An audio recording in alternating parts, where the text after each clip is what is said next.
Hello everybody. In today's video, I'm going to be showing you how to replace a fuel tank, and I'll be demonstrating this on my 2002 Acura TL-S.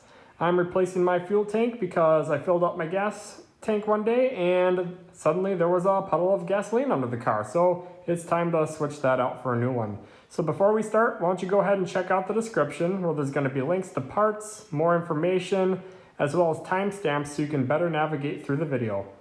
All right, let's get started. So we're going to start by purchasing some parts. First and foremost, we're going to need a fuel tank. There aren't too many options out there, but in my opinion, the Spectra was the best one. It's under $200, has free prime shipping, it's pre-coated for rust prevention, and it also comes with the gasket for the fuel pump and the vent valve. Also is included are these 11 screws that you're going to need. I also don't always trust the part number catalog on Amazon, so I like to go to the manufacturer's website just to double check. So we'll come to spectrapremium.com. We'll go to the e-catalog here. We'll enter in our vehicle, 2002 Acura TL-S. Scroll down a tiny bit, and here is the fuel tank and the part number right here. Also, if you want, you can order replacement filler neck hose. Aftermarket ones like this one can be bought on Amazon as well for about 15 bucks. Here's their part number. But we're also going to be coming to an Acura parts website. So we're going to enter our vehicle, 2002 TL-S. And then we're going to come to the fuel section over here, and we're going to select fuel tank. And then here's that fuel filler neck again. It's a little more expensive at 35 bucks, but it is an OEM one if you want to go down that route. But we're going to need to replace some of these rubber lines that are only accessible on top of the fuel tank, just as preventative maintenance, because this is the only time we're going to have access to them. And over time, these rubber lines can dry out and crack and cause EVAP leaks. So in my opinion, I would recommend ordering these. So here's the first one. This leads to the two-way valve. Here's the second one that leads to the fuel filler neck. And here's the third one that also leads to the filler neck. We're also going to need some hose clamps. I don't recommend the OEM ones because they tend to rust out. So we're going to come to Home Depot and we're going to order some of their stainless steel ones. I only needed one of these that goes up to 5/8. I needed two of these that go up to 7/8. If you do a lot of your own car work, I might recommend just getting a 10-pack of these because these come in pretty handy, these 7/8 inch ones. And lastly, we need two clamps that go up to 1 3/4 inches for the fuel filler neck hose. Let's come back to the parts catalog again, and we're going to be removing this cover, and sometimes these clips tend to break, so we'll copy and paste this part number right here onto eBay. And you can usually find a pack of 100 of them for under 10 bucks. So I might recommend also getting some clips. Come back to the website one more time. And some fuel tanks do come with the screws, some don't. Some people like to use the screws that come with it. Some want to use the OEM ones. If you want OEM ones, I would recommend replacing them. And you're going to need 11 of these. Also, the fuel tanks will never come with this little screw right here. It holds the one-way valve in. You're going to need separately one screw and one washer. Don't forget to order those. We're also going to need 4 fuel tank strap screws. These are also pretty rusted. We're going to need 4 of these. And then we're going to come back and we're going to come to exhaust and select exhaust pipe. We're going to be removing the rear portion of the exhaust, and every time you do that, it's recommended that you replace the little gasket. So we're going to be separating the catalytic converter from the exhaust pipe right here. So we're going to order this gasket. We're also going to need to replace the nuts and bolts that hold the catalytic converter to the exhaust pipe since they were extremely rusted. We're not going to be using the replacement OEM ones because they're very expensive and difficult to install and remove. So we're going to come to eBay and we're going to order some hex flange bolts. We're going to need 3 of them, and here's a pack of 5. You can use either 8mm or 10mm thread diameter. I used the 8mm. They were cheaper, easier to find, and work just as well. We're going to need a 30mm length. And then I used a 1.25 pitch. We just want to make sure that the pitch between the Nut and bolt is the same. Speaking of which, here are those nuts. 1.25 pitch with an M8 thread diameter. And with all eBay sellers, they will combine shipping. We're going to come back one last time, and we're going to come to chassis and rear shock absorber. And then we're going to order 2 of these rear damper bolts. These bolts over time can get pretty rusty. They're very difficult to remove, and we're going to be applying a lot of torque to them. And I would just highly recommend replacing them, especially since they're only $1.30 each. So before you start, make sure you have some gasoline. So when you put in your new fuel tank, you can fill it up and actually drive the car. And then what you need to do is empty the fuel tank. So if you're able to, drive the car around until you get that fuel gauge all the way down. I've got maybe less than a half a gallon left in my tank. Otherwise, if driving the vehicle to remove all the fuel isn't an option, you'll need to clear out your trunk. And then way in the back here, there's usually a little clip that you need to remove. And then you can take this entire cover, you can pull it on out. And right back there is where your fuel pump is located. You'll remove that cover and you'll remove the fuel pump, and then you can siphon out the old fuel. Next, we're gonna relieve the fuel pressure out of the system. So we're gonna come under the hood, and in this fuse box here, there's a little fuse puller. Then we're going to come under the driver's side of the dashboard, and we're going to remove the fuel pump fuse, which is fuse number 1. It's a 15 amp fuse, all the way at the bottom. There it is.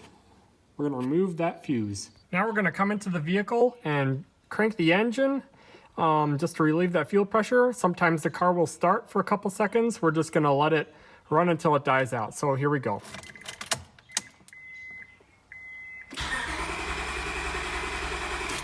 All right, my car didn't even need to start, so I'm all good to go. The fuel pressure has been released. And then before we jack up the rear of the vehicle, we're gonna remove this fuel pump cover. It's held in by 3 Phillips screws.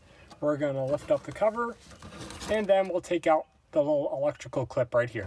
And now we need to lift the rear of the vehicle and place it on jack stands.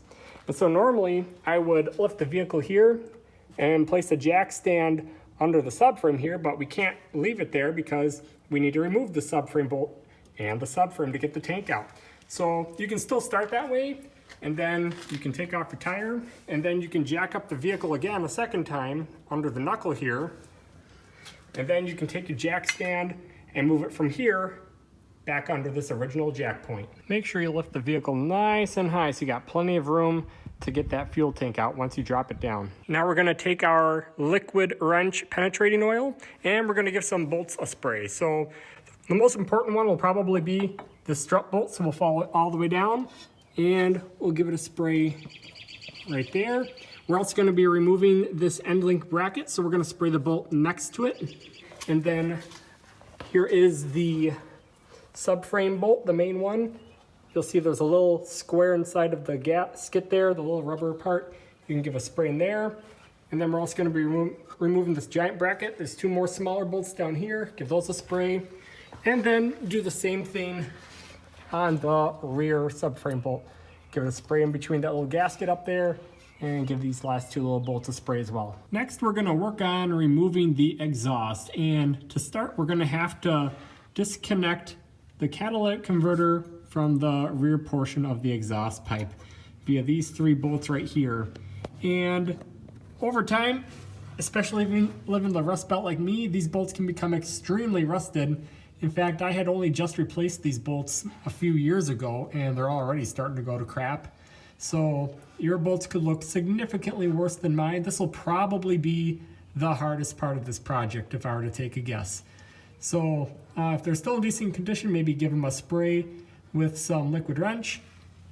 And then before we do that, before we remove the bolts, we're gonna have to remove the catalytic converter heat shield. And again, you can see it's so rusted that I have to use hose clamps to keep it together. So we're gonna remove the heat shield next. After you've got those bolts removed, you're gonna need to support under the catalytic converter and under the exhaust pipe, as there's no hangers at all on this entire section of the exhaust. In which case, now that we've got that part removed, we're gonna work down towards the rest of the exhaust and remove it via those hangers. Now we're going to separate the exhaust from the hangers, and there's 5 total rubber hangers. So here's the rear muffler on the right side. There's one here and one here. Vice versa on the other side. One there and one right there. And then if we follow the exhaust forward a little bit, there's one more hanger right there. And what we can do to assist in removing these hangers is we can take our floor jack and support the exhaust a little bit. And then we can take some 3M silicone paste and we can coat the very end of the nub of the metal hanger there. And then we can take a nice long pry bar or something, and then we can wedge it on out. So we've got all the hangers removed, and as you can see, as I was working along, I kept supporting the entire exhaust with some jack stands.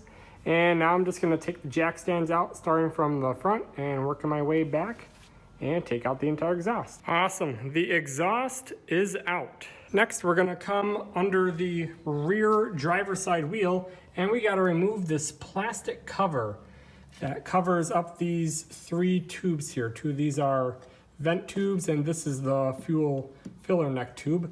And this plastic cover is held in by a couple clips, so you can take either a flathead screwdriver, or I've actually just got this brand new clip remover. Let's give it a try. And we'll kind of remove these clips. Nice. There's 1, 2, 3 of them. Let's remove that. Now we have to disconnect these 3 lines from the fuel filler neck. Now with those clamps removed, we can remove these tubes. So one thing that can help is by taking a pick tool and kind of wedging it in there. Then you can take some liquid wrench or something else that's compatible with rubber, and you can give it a little squirt. And do that a couple times, work your tool around. You know, try wedging in there, try wedging in the back, and some penetrating fluid all around there, breaking it loose. And then what you can also do is take a big old pliers like this, get a good grip, and kind of twist it loose. And we're gonna remove it off like that. We'll do the same thing for the other 2 as well. Now that we have these 3 tubes removed, we can take a paper towel and maybe clean off the surface of the filler neck there. And then we're gonna remove some lines from the canister, which is under the rear driver side of the vehicle, right here. So we'll start with the easiest one up top. There's this big black clip right here. You just kind of squeeze it and it comes undone. There's also a little clip back here. You can kind of see it's white. We're gonna have to remove that as well. In front of the canister, there's also this 2-way valve, and we're gonna remove this upper hose. You'll know it's the correct one because if you follow the other one, it just connects right back into the canister. We wanna remove the line that goes all the way up to the top of the fuel tank right there. And if we pull it back just a little bit further, you notice there's a little clip kind of deep in there. Make sure you disconnect the line from that clip. If we look off to the side a tiny bit, you'll see this EVAP filter right next to the canister. And there's this medium length fat tube that kind of connects right into the subframe right here via this white clip. We're gonna remove the hose right there. If we follow these 2 fat metal fuel lines back a little bit, eventually they'll lead to these 2 quick disconnect fittings. We do need to eventually remove these. However, I'm gonna save this for right before we drop the subframe down because I don't wanna have to work in fuel vapors the entire time. So we'll come back to that part. Next, we gotta work towards removing the sway bar. So on both sides here and over there, you'll notice there's this little bracket and it's held in by 2 bolts. Let's start by removing the bolts on both sides. Next, we're gonna remove the main strut bolt, located on the back side right here actually.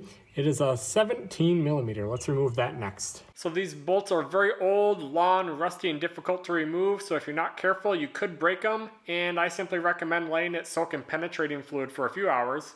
Furthermore, I would also recommend just replacing this bolt altogether. It costs $1, so just get a new one. And then if you follow the brake line back just a tiny bit, you'll notice there's a bracket located behind there. We have to remove that bolt as well. Next, we need to remove the ABS electrical connector. So if we look at the rotor, then look at the back side, we'll see our ABS sensor right there. Follow it back. There's the electrical connector. We also need to remove this little bracket held in by a single 10mm bolt. We'll do that on both sides. We're gonna come over to the end link bracket now, and we're gonna remove that single 14mm bolt. We can then take out the entire sway bar assembly. Next, we gotta remove the caliper and bracket. So first what we can do is grab the caliper itself and give it a good couple pulls towards yourself to push that piston back and loosen it up. And then if you look on the back of the bracket, you'll notice there's a bolt right there and one more way down here. We're gonna remove those two bolts. After you remove the two bracket bolts, you can then take the entire caliper brake assembly and kind of guide it under everything and set it off to the side on a box. Some people also like to hang it off of the spring here via a hanger. Basically, you just don't want this brake line to be caught under anything, such as these random tie rods here and here for when we drop the subframe. Next, we got to remove the parking brake cable. Now, in some vehicles, you are able to disconnect it at the rear near the rotor here, but on my car, unfortunately, we cannot. So what we're gonna do is we're gonna follow it all the way forward. Let's see here, and both of them kind of meet up right there. And that's gonna lead to under the center console. So let's go in the car. So basically we have to get directly under here. It's not that difficult. First we're gonna remove this piece of side trim right here. This kind of pulls up.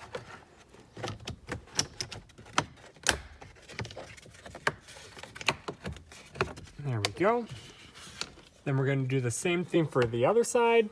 And then we got a couple screws here. I think we just need to remove this one with a washer where it kind of connects right here. And we also just need to come in the center console here and remove those two screws way down there. With those 4 screws removed, what you can kind of do is reach back behind here, get your hand under there, you can lift it up, and then you can pull it straight back. There we are. And then we just have to remove that little electrical connector. Then we can pull this entire assembly back all the way. With the center console out, we can now see our parking brake cables. So now we have to remove these 2 bolts. And in order to separate this little bracket from the parking brake cable, we next need to come under the driver's side dashboard. And here you will see our parking brake adjuster. So we're gonna loosen this screw a good bit until we can remove those parking brake cables from the bracket. We're gonna come back under the car again, and we'll start by where these go up into the car, follow it back just a tiny bit, and we have to remove these brackets on each side before we can pull the parking brake through. We can then take a pick tool, we can kind of wedge on under there, get it loosened up, and then we should be able to take out this gasket. And then we can work on pulling the cable on out. And as mentioned before, we wanted to save these quick disconnect fuel lines for last. And if they're in pretty decent condition yet, all you gotta do is squeeze them right here and then just wiggle it off. Otherwise, if they're really old and have never been removed, what you'll probably need to do is get a quick disconnect tool like this. So the concept behind these quick disconnect lines is pretty basic. You got this little clip in the center here, and there's a little rib that it's caught on. And so to remove your quick disconnect line, you'll take your tool here, wrap it around, slide it on in, and bam, it should just disconnect super easy. If the fuel line is still very stubborn, even with the quick disconnect tool, what you can also try is taking a thick pliers like this, and you can take a screwdriver, wedge it in between your pliers and your quick disconnect tool, and wedge it apart. And then if we follow those plastic lines back a little bit further, you'll notice a little clip right here. We have to remove that as well. All right, next we're gonna place our jack under the subframe. More specifically, there's this crossbeam that goes directly under the gas tank. And it looks like my jack might be a little off-centered right now, but you can kind of see, you can just follow this center line down the car, and it lines perfectly up with the jack. So I'm gonna use that as my starting point, and I'm just gonna let it down very slowly after I get these bolts out, which by the way is their next step. We're gonna remove these 2 bolts here to hold the bracket in, and then lastly we'll remove this massive bolt right there on all four corners. And we're just going to let it down very slowly. We're going to make sure none of our lines are tugging, and this isn't a race. Take your time. Also, as we're lowering the vehicle down, just be careful of your struts here because you don't want them to get caught on the knuckle.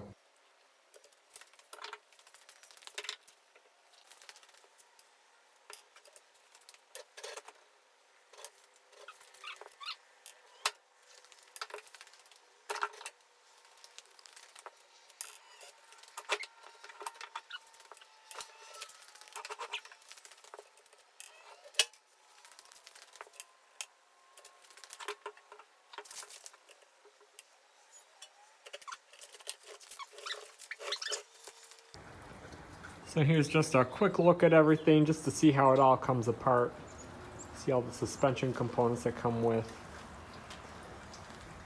Just to see how all the lines are oriented on the tank.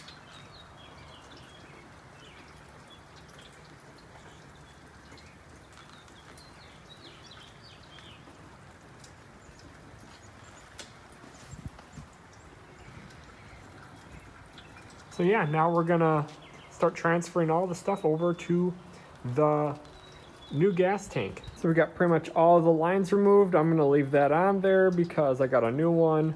Also gonna leave that little tube on there because we're gonna transfer that part to the new one. And then we can just start by taking this little clip and transferring it over to the new tank as well. So now we have to remove the valve here, this fuel vapor valve, as well as the fuel pump. And you'll notice that these bolts are completely rusted. So we're gonna have to work on removing the rust off of them and maybe taking a pliers or something and individually taking those out one by one. After 2.5 painstaking hours, we got all 12 of those rusty screws out. That completely sucked, but we got it. And so now what we can do is we can take the fuel pump and this vapor vent valve and we can transfer them over. And you'll see there's an old gasket on there. We've got a new one right here. We'll replace that. Same thing with the fuel pump. Place that gasket as well and carefully transfer everything over to the new tank. So when putting the new gasket on the fuel pump, unfortunately there's no good way to easily line it up, so I would recommend taking a before and after picture. And also you'll notice these little rubber nubs here. You're gonna have to take a pliers or something and pinch them and kind of pull them through. So that way you can have a proper seal on your gas tank. When putting the fuel pump back in, remember these 8 screws are different from the one that holds this little bracket in place. So make sure you order a new one, and if you didn't, make sure not to throw this away. Awesome, so we got all the new lines transferred over to our new tank, and now we can work on removing the old tank. And as you can see, these strap bolts are pretty rusted, so I highly recommend replacing them. We can, however, reuse the straps themselves. They don't appear to be rusted on the strap or near around the tank, so we're gonna use these again. And after taking a closer look, it looks like the gas leak was coming from somewhere right about here. Not necessarily at the pinch point, but right above it. So we can put the new tank back in the subframe, put those straps back on, and torque those strap bolts down to 28 foot-pounds. So now we can work at putting the tank back in the car, and we just have to line up this circle with this corresponding little nub here. Same thing with the front one, there and there. We'll just carefully work it in. As you're pushing the subframe up, try and line the struts up with the knuckle. And so you can save yourself a step later, and then you can put the bolt in as soon as it's lined up.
Awesome, we have the subframe all lined up.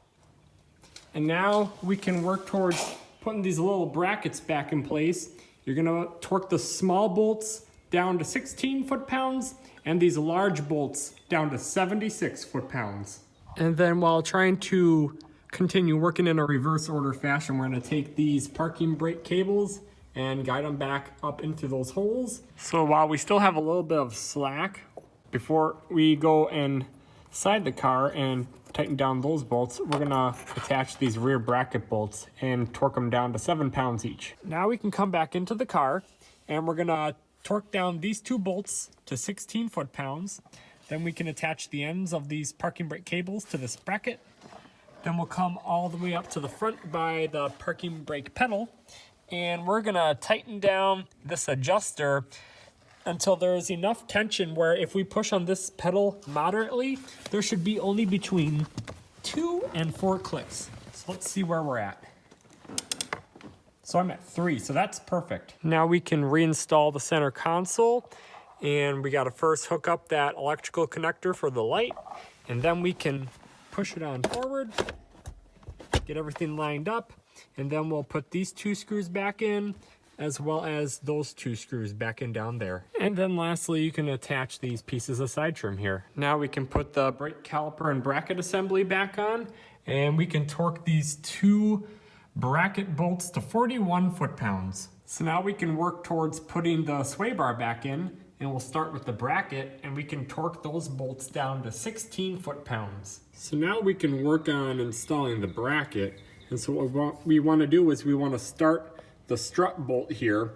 Don't snug it down all the way, so that way there's a little bit of slack, and then we can start the bracket bolt itself.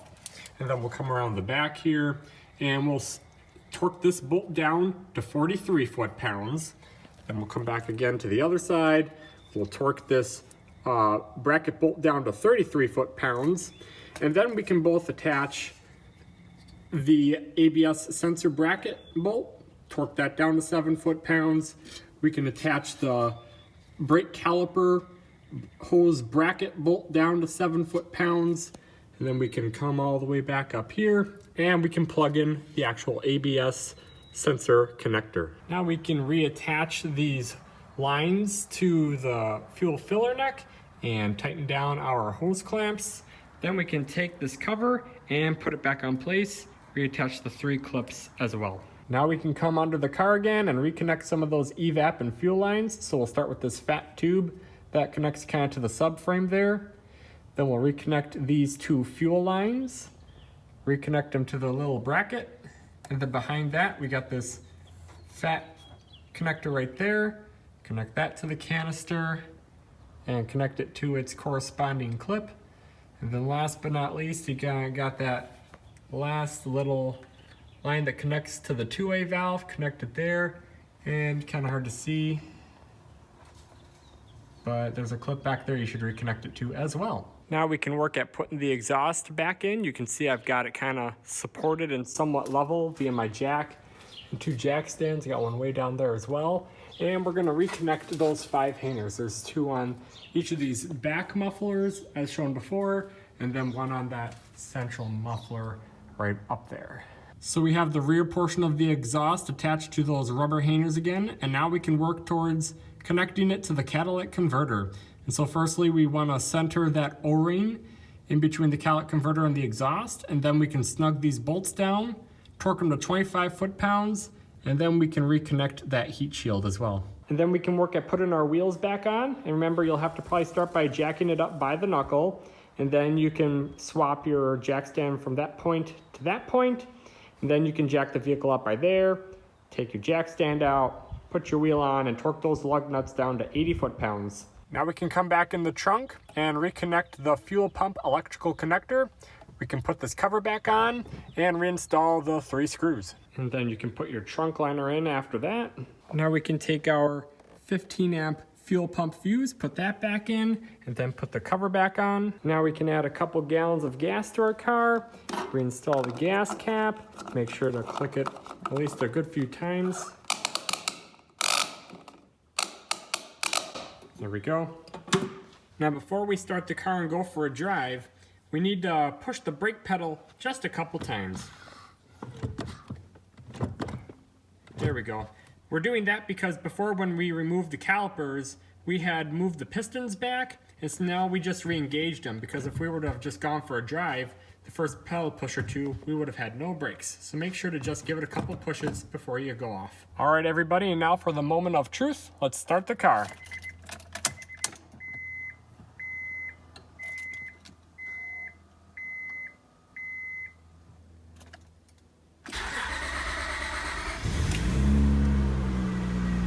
Awesome. Started right up. So let's take it for just a short little drive around the block, and then we'll come back and torque those lug nuts down one more time. So we just went for a test drive, topped off the fuel tank, and everything is working very smoothly. Now we can torque those lug nuts down to 80 foot-pounds one more time, and we are all finished. I remember the dealership quoted me about $3,000 to do this job, so that's a lot of money saved, and it wasn't even all that difficult. I just want to say thanks for watching. I hope this video was helpful and insightful to you. If it was, consider giving the video a like and subscribing to my channel. I have a lot of other DIY videos just like this one. Also, check out the description where I'll be putting more information, torque specs, links to parts, as well as timestamps to better navigate through the video. Also, feel free to leave a comment or ask a question, as I'm pretty good at getting back to people. So again, thanks for watching, have a great day, and take care.